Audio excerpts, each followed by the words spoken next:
तो आप सब आई होप कि आप सभी लोग बहुत अच्छे होंगे, अपनी पढ़ाई जो है अच्छे से कर रहे होंगे। आज की इस वीडियो में हम लोग polytechnic fifth semester CS and IT दोनों ब्रांच के लिए एक सब्जेक्ट है पीएचपी का, जिसका आज हम मॉडल पेपर देखने वाले हैं।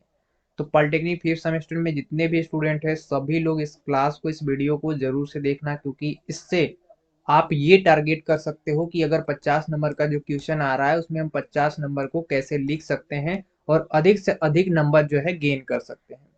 तो मॉडल पेपर काफ़ी इंपॉर्टेंट होता है एग्जाम से पहले। तो काफ़ी दूर भी आपका एग्जाम नहीं है, तो आप लोग इस मॉडल पेपर को अगर क्लिक कर दिया है तो देख कर जाना, ठीक है। अपने दोस्तों के साथ भी शेयर करना। वीडियो पसंद एक लाइक कर देना और चैनल पे नए हो तो सब्सक्राइब कर लेना, ठीक है। चलो आज की इस क्लास को स्टार्ट करते हैं। देखते हैं कि 2022 के अंदर किस तरह से क्वेश्चन पूछे गए थे और 2023 के अंदर किस तरह से क्वेश्चन आएंगे, उसके बारे में भी हम लोग बात करेंगे। ऊपर में सबसे पहले नोट दिया गया है हमारा कि सभी प्रश्न को आपको उत्तर दिया देना है। परीक्षार्थी को सलाह दी जाती है कि वे प्रश्न पत्र के अनुवाद संख्या आंकड़ों के विशेष रूप से मिलान कर ले। यदि हिंदी अनुवाद के किसी प्रश्न में किसी भी प्रकार की भिन्नता हो तो परीक्षार्थी को अंग्रेजी अनुवाद के अनुसार प्रश्न का उत्तर देना होगा।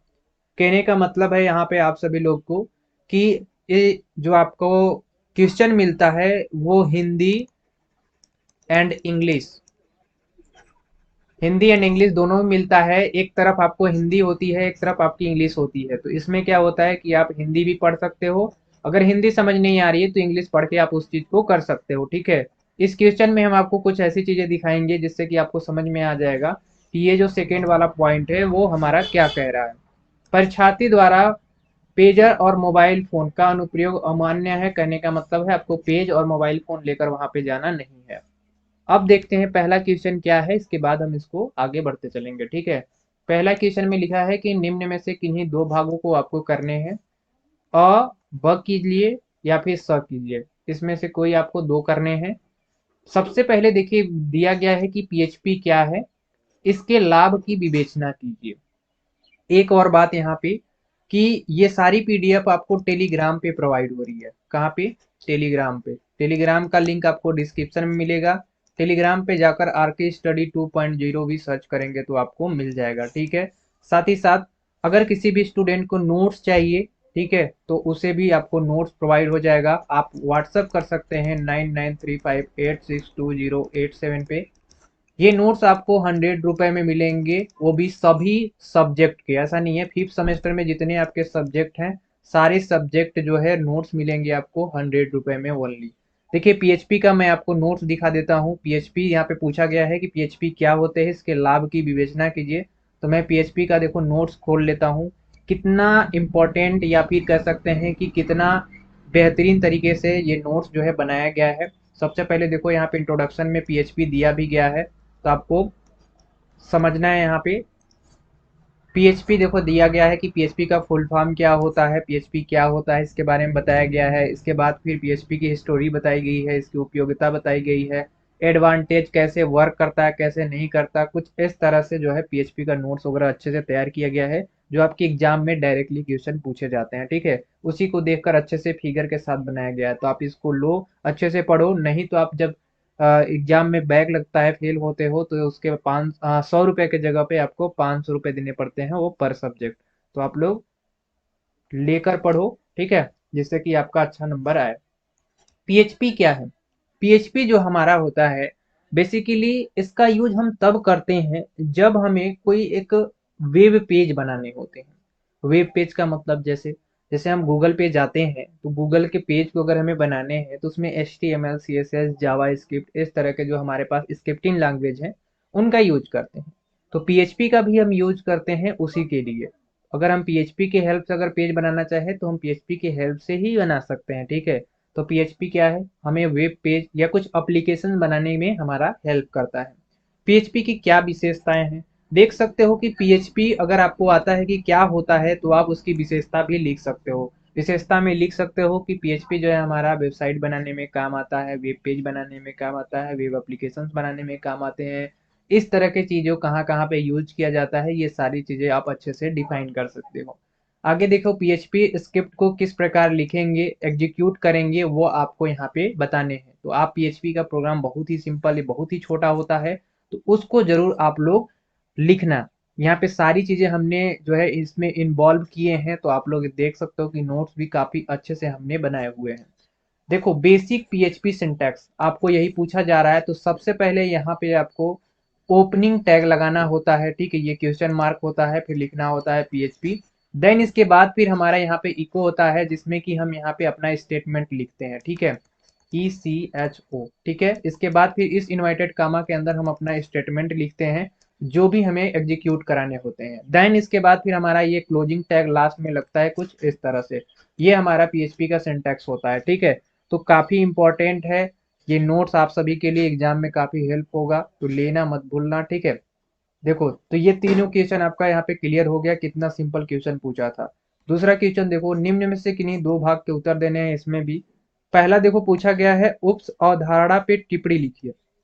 काफी लोग को नहीं समझ में आता कि ये अवधारणा क्या होता है, तो आपको क्या करना है, आपको जाना है इंग्लिश वाले सेक्शन में, पीछे पलटना है पन्ने, और जैसे ही पलटेंगे देखो यहाँ पे लिखा गया है right note of oops concept. क्या होता है कंसेप्ट, अवधारणा के मतलब है कि आपको उप्स का कंसेप्ट बताने हैं, ठीक है।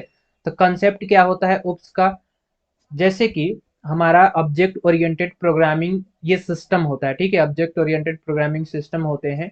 इसमें हमारा एक कंसेप्ट होता है जिससे कि हम प्रोग्राम को करते हैं, और ये प्रोग्राम जो है काफ़ी हमें हेल्प करता है अगर हमें कोई अप्लीकेशंस को डिजाइन करने हैं, तो अप्लीकेशन को या वेब पेज को इस तरह के कुछ चीज़ों को डिजाइन करने हैं, तो उप्स कंसेप्ट हमें काफ़ी हेल्प करता है।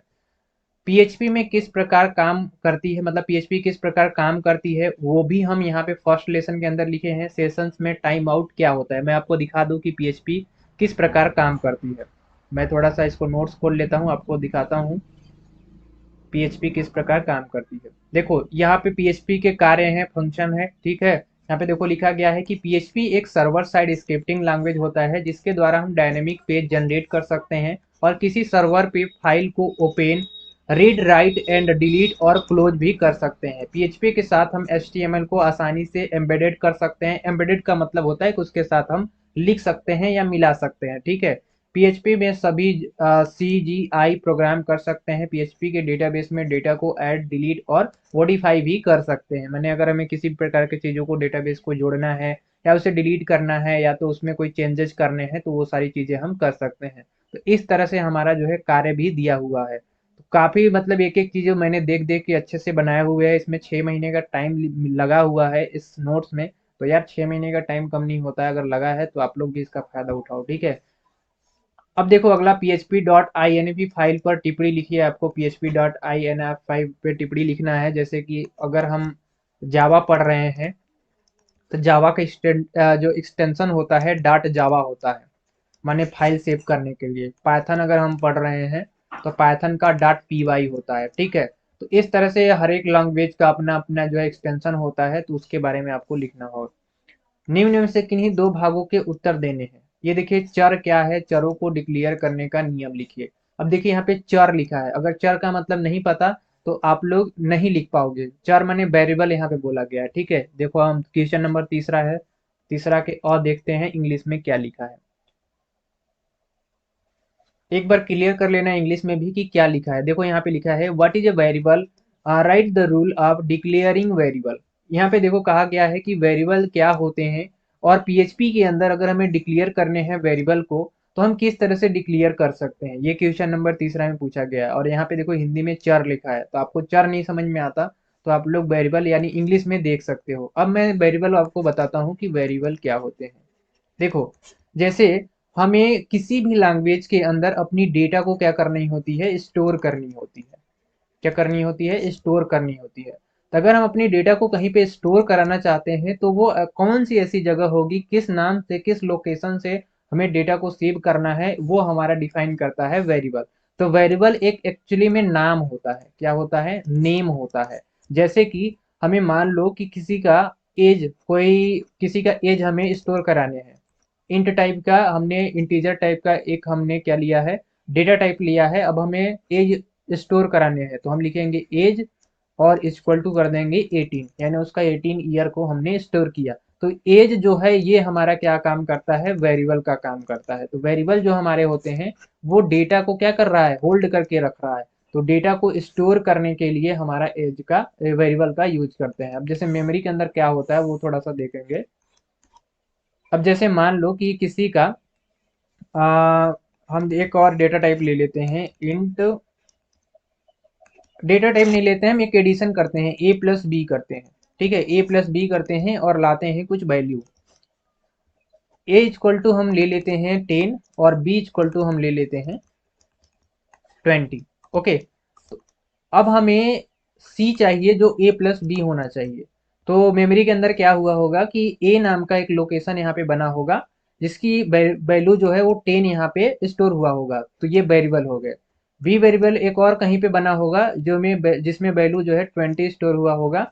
और देन इसके बाद क्या हुआ होगा कि एक हमारा जो है सी नाम का एक और वेरिएबल बना होगा जिसमें ए और प्लस बी, यानी ए प्लस बी यहाँ पे स्टोर हुआ होगा। तो ए प्लस बी कितना हो जाएगा 30, और कुछ इस तरह से हमारा जो है आउटपुट आ रहा होता है।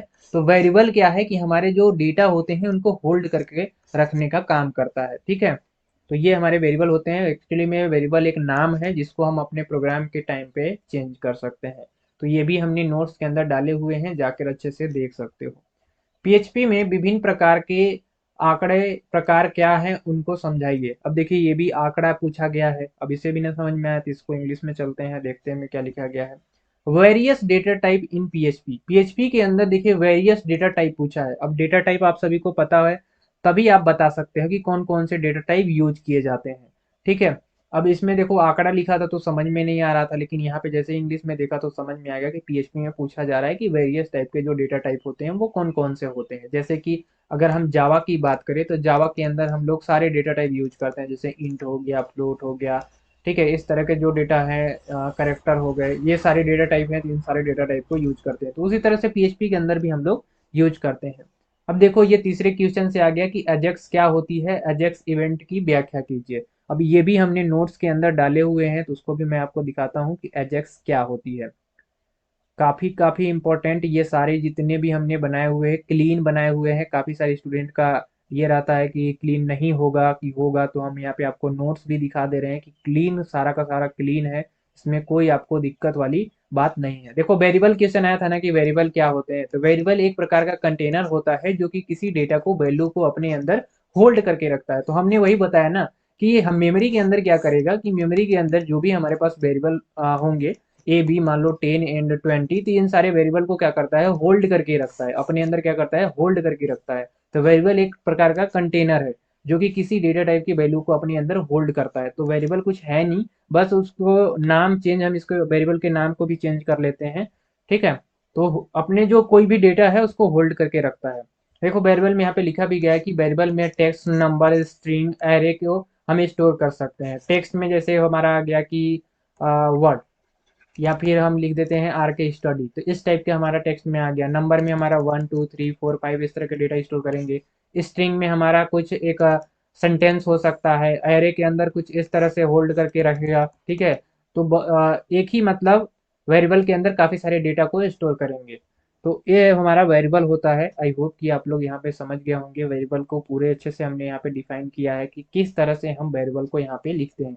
देखो सबसे पहले पीएचपी के अंदर डॉलर को असाइन करते हैं, फिर यहाँ पे हम अपना वेरिएबल नेम लिखते हैं, देन इसके बाद हम अपनी वैल्यू लिखते हैं। जैसे कि अगर हमें पीएचपी के अंदर यहाँ पे अपनी डेटा टाइप को बतानी है, तो यहाँ पे हम सबसे पहले डॉलर को असाइन करेंगे, फिर यहाँ पे अपने वेरिएबल नेम लेंगे, जैसे कि मान लो हम एज लिए थे, इसके बाद फिर वैल्यू को असाइन करेंगे 18, ठीक है। तो कुछ इस तरह से हम पीएचपी के अंदर अपना वेरिएबल को डिक्लेयर करते हैं। ये सिंटैक्स था, बहुत ही सिंपल था, इसमें कुछ करने की जरूरत नहीं है। बाकी बात काफ़ी सारी चीज़ें इसमें लिखी है जो कि आपको पढ़ने पे ही समझ में आ जाएगा, ठीक है। और हमने क्लीन आप सभी लोग के बनाया है कि आप लोगों को कोई भी किसी भी प्रकार की दिक्कत ना हो। फिर इसमें देखो डेटा टाइप भी पूछा था, तो डेटा टाइप हमने बताया भी कि इंटीजर टाइप का, फ्लोट टाइप का, स्ट्रिंग टाइप का, बुलियन टाइप का, एरे टाइप का, नल टाइप का, ये सारे जो है हमारे क्या है, ये सारे के सारे हमारे पीएचपी के अंदर डेटा टाइप है। तो भी डेटा यहाँ पे आ चुका है। देखिए लेसन नंबर 3 के अंदर है, हमको याद भी है कि 3 के अंदर है, ठीक है। तो एजेक्स देखिए, इंट्रोडक्शन टू एजेक्स। एजेक्स क्या होता है, एजेक्स स्टैंड फॉर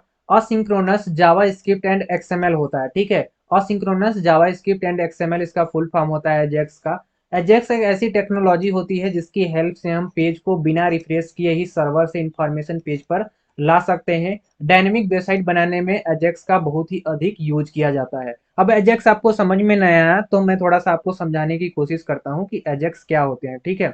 मैं खोल लेता हूँ यूट्यूब। ओके, एक सेकेंड रुक जाना, यूट्यूब में खोल लेता हूँ और यहाँ पे आपको समझाता हूँ कि ये कहना क्या चाह रहा था, ठीक है।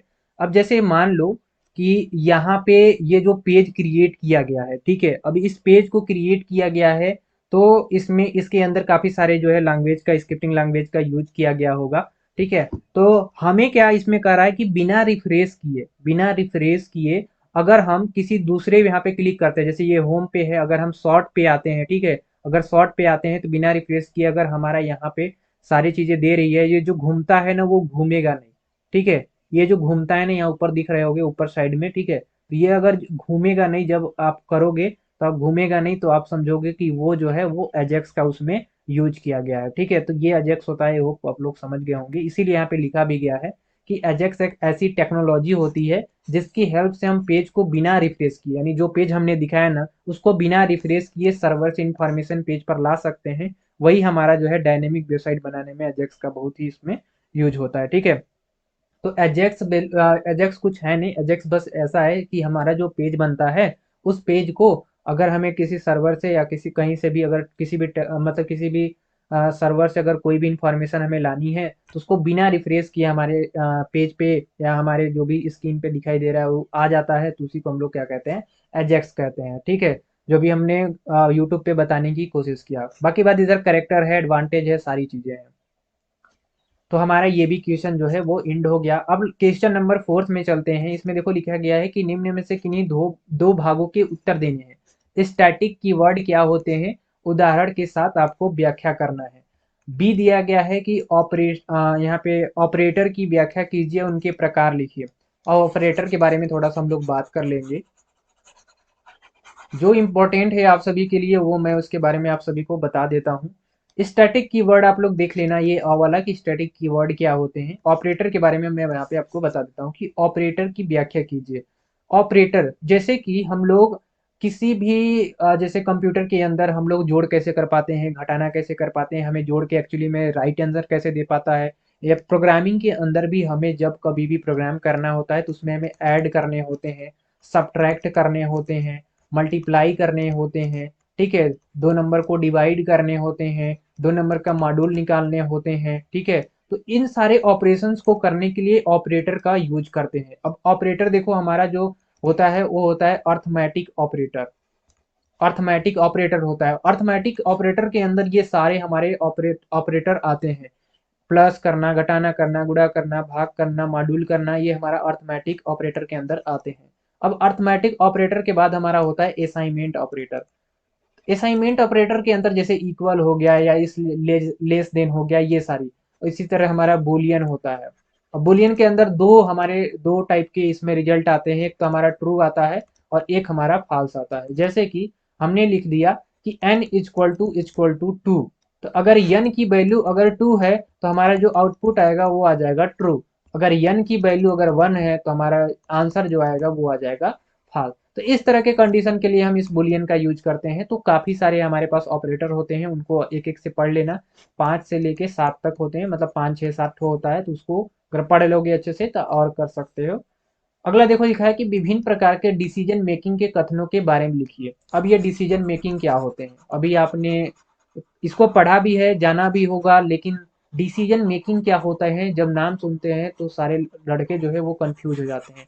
ये थोड़ा सा नाम जो है वो अलग से यहाँ पे है, अगर किसी ने अच्छे से ट्रेनिंग किया होगा कहीं पे तो उसको समझ में आया होगा कि ये डिसीजन मेकिंग क्या है। डिसीजन मेकिंग जानते हो क्या है? डिसीजन मेकिंग कुछ नहीं यार, डिसीजन मेकिंग का मतलब है कि जो आप लूप्स पढ़ते हो ना, लूप्स पढ़ते हो, जैसे कि वाइल लूप पढ़ते हो, फॉर लूप पढ़ते हो, ठीक है, वाइल लूप हो गया, फॉर लूप हो गया, डू वाइल लूप हो गया,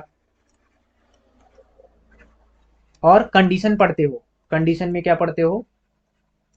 कंडीशन में हमारा होता है if condition, if ills condition, और एल्स इफ कंडीशन, ठीक है। इस तरह के आप कंडीशन पढ़े होंगे। तो ये जो हमारा कंडीशन और लूप्स है ना, इन्हीं दोनों को हम क्या बोलते हैं? डिसीजन मेकिंग बोलते हैं, ठीक है। ये डिसीजन लेते हैं। कैसे डिसीजन लेते हैं, मैं इफ वाला समझाने की कोशिश करता हूँ।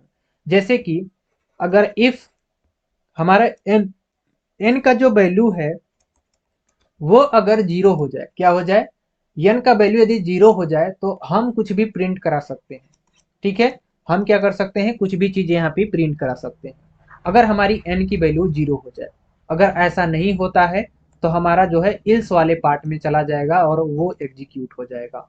तो ये इफ इल्स होता है, तो ये हमारा क्या हुआ, एक कंडीशन लगाया, यानी हम डिसीजन ले रहे हैं, तो इसी को हम लोग बोलते हैं डिसीजन मेकिंग। ठीक है, वाइल लूप हो गया, तो वाइल लूप के अंदर भी यही काम होता है, इसमें इसके अंदर भी हम लोग डिसीजन लेते हैं कि अगर ऐसा होगा तो हमारा प्रिंट करेगा, अगर ऐसा नहीं हुआ तो प्रिंट नहीं करेगा। पांचवा क्वेश्चन देखो, चलते हैं, पांचवा क्वेश्चन में भी दो करने हैं। वर्ड प्रेस पर टिप्पणी लिखिए एंड डेट एंड टाइम प्रदर्शित करने के लिए पीएचपी पे कोड लिखिए। माई स्क्यूएल क्या होता है, पीएल स्क्यूएल मतलब माई स्क्यूएल में कनेक्शन के पदों लिखिए। ठीक है, तो वर्ड प्रेस जो है वो आपका पीएचपी के अंदर लास्ट चैप्टर के अंदर है। ठीक है, तो जो भी स्टूडेंट लास्ट चैप्टर भी पढ़ा होगा तो वो भी कर सकता है। उसको थोड़ा सा मैं खोल लेता हूँ यहाँ पे, और यहाँ पे देखते हैं कि क्या है हमारा वर्ड प्रेस के अंदर।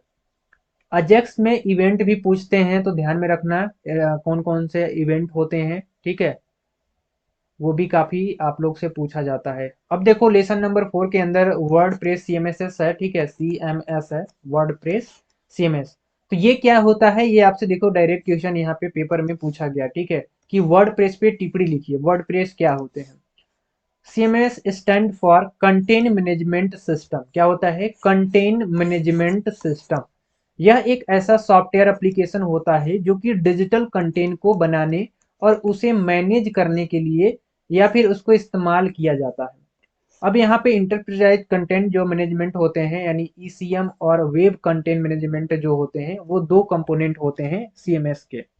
तो वर्ड प्रेस के अंदर हम क्या करते हैं कि जो हमारे सॉफ्टवेयर एप्लीकेशन होते हैं उनको बनाने में हम यूज करते हैं। इसमें दो चीजें हमें यूज होती है, जैसे इसमें काफी सारी चीज बनाते हैं, वेबसाइट बनाना हो, किसी प्रकार का कंटेंट को डिलीवर करना हो, या किसी भी एप्लीकेशन को डिलीवर करना हो, किसी प्रकार के मैनेजमेंट करने हो, ब्लॉग बनाने हो। ठीक है, तो ये सारी चीजें ओपन सोर्स ये होता है, डोमेन होते हैं। ठीक है, होस्टिंग होती है, तो इसके अंदर काफी सारी चीज होते हैं। अब जैसे सॉफ्टवेयर में वर्ड प्रेस यहाँ पे दिया गया है। ठीक है, इसके सॉफ्टवेयर ऑफ सीएमएसएस के दिए गए हैं, वर्ड प्रेस दिया गया है, ड्रूपल दिया गया है, जुमला दिया गया है। तो हमें पूछा गया है वर्ड प्रेस क्या होते हैं। तो वर्ड प्रेस का यहाँ पे इंट्रोडक्शन है, इसको देखो क्या है। वर्ड प्रेस एक ओपन सोर्स सॉफ्टवेयर होता है। क्या होता है, वर्ड प्रेस एक ओपन सोर्स सॉफ्टवेयर होता है जो कि ऑनलाइन वेबसाइट बनाने में काम आते हैं।